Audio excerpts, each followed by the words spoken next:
ಬಾಗಲಕೋಟೆ ತಾಲೂಕು ಇಂಗಳಗಿ ಗ್ರಾಮದ ರಸ್ತೆಯಲ್ಲಿ car AC ಬ್ಲಾಸ್ಟ್ದಿಂದ 48 ವರ್ಷದ ಸಂಗನಗೌಡ ಕೃಷ್ಣಪ್ಪಗೌಡ ಪಾಟೀಲ್ ಎಂಬುವರು ಸಜೀವ ದಹನವಾಗಿದ್ದಾರೆ.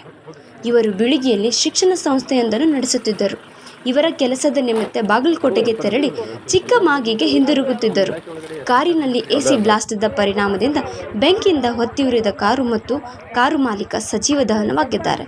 ಈ ಪ್ರಕರಣವು ಬಾಗಲಕೋಟೆ ಗ್ರಾಮೀಣ ಪೊಲೀಸ್ ಠಾಣೆಯಲ್ಲಿ ದಾಖಲಾಗಿದೆ.